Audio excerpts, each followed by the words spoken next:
These are my flashcards.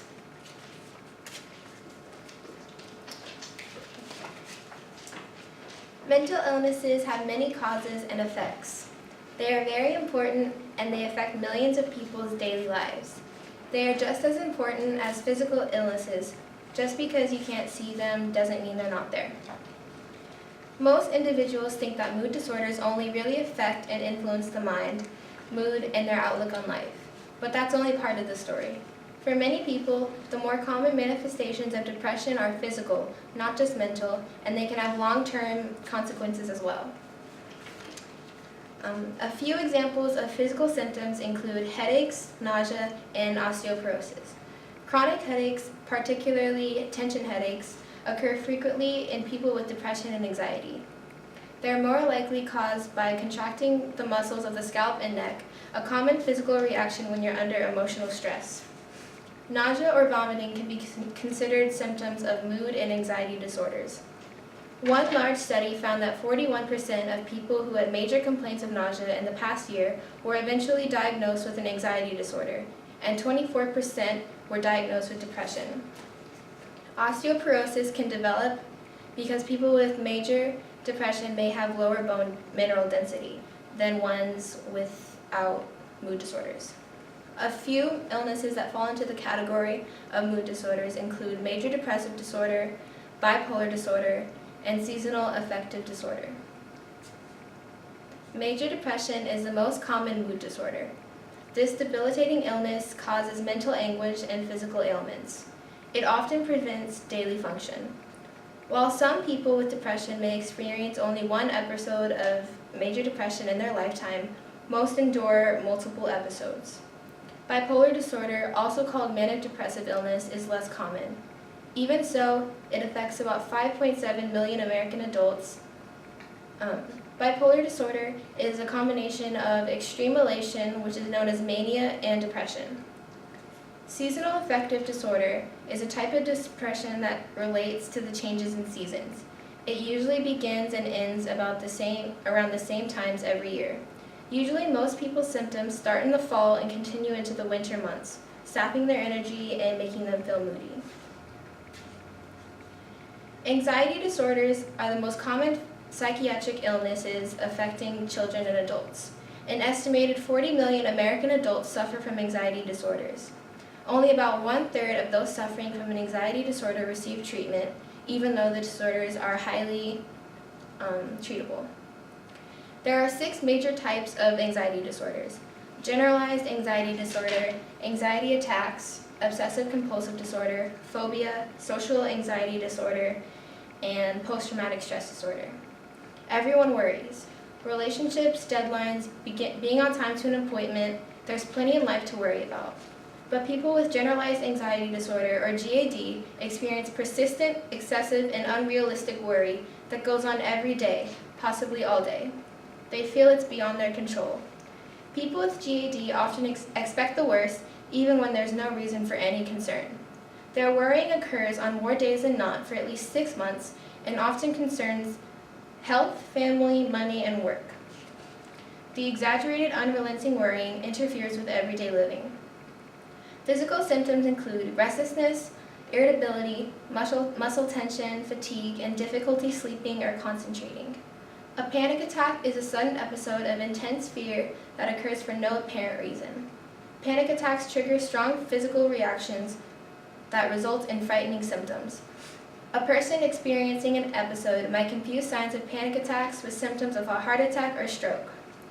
Panic attack sufferers report feeling a complete loss of control as symptoms peak, even feeling like they are dying.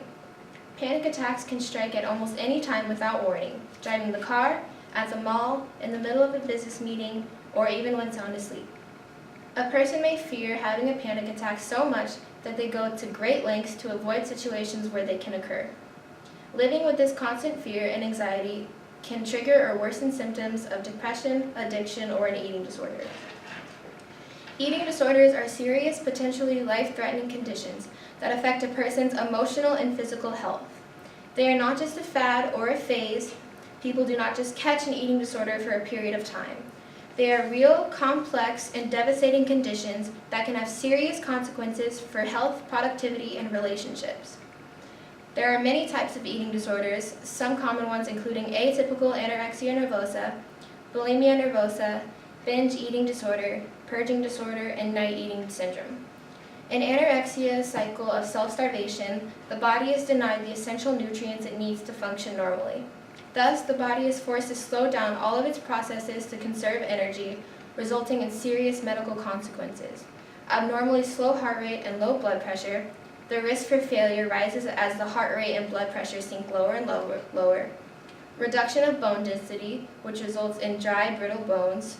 Severe dehydration, which can result in kidney failure. Dry hair and skin, hair loss is common. Growth of a downy layer of hair called lanugo all over the body, including the face, in an effort to keep the body warm. The recurrent binge and purge cycles of bulimia can affect the entire digestive system and can lead to electrolyte and chemical imbalances in the body that affect the heart and other major organ functions. Binge eating disorder often results in many of the same health risks associated with clinical obesity. Some of the potential health consequences of binge eating disorder include high blood pressure and high cholesterol levels. A new study estimates that approximately 500,000 teens struggle with eating disorders or disordered eating. In spite of the unprecedented growth of eating disorders in the past 2 decades, eating disorder research continues to be underfunded, insurance coverage for treatment is inadequate, and societal pressures to be thin remain rampant. Some mental illnesses have been linked to an abnormal balance of special chemicals in the brain called neurotransmitters. They help nerve cells in the brain communicate with each other. If these chemicals are out of balance or are not working properly, messages may not make it through the brain correctly, leading to symptoms of mental illness. A few situational or psychological factors that can influence the development of mental illness include severe psychological trauma suffered as a child, such as emotional, physical, or sexual abuse, neglect, and poor ability to relate to others. Certain stressors can trigger an illness in a person who is susceptible to mental illness. These include death or divorce, a dysfunctional family life, living in poverty, feelings of inadequacy, low self-esteem, anxiety, anger, or loneliness, changing jobs or schools, or social or cultural expectations. For example, a society that associates beauty with thinness can be a factor in the development of eating disorders. Also, substance abuse by the person or the person's guardians. Mental illness has wide-ranging effects on people's education, employment, physical health, and relationships.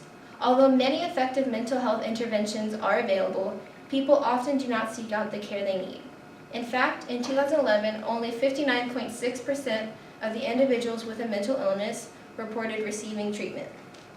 In the short term, mental health problems can cause people to be alienated from their peers because of perceived unattractive personality traits or behaviors. They can also cause anger, fear, sadness, and feelings of helplessness if the person does not know or understand what is happening.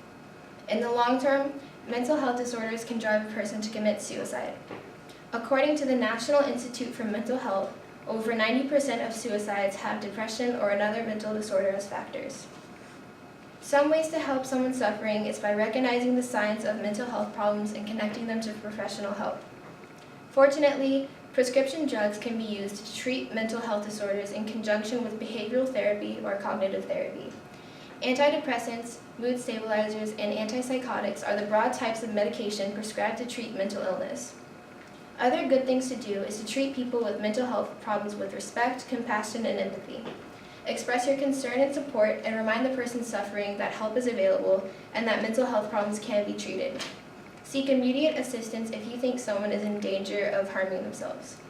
You can call a crisis line or the National Suicide Prevention Line at 1-800-273-TALK. Thank you.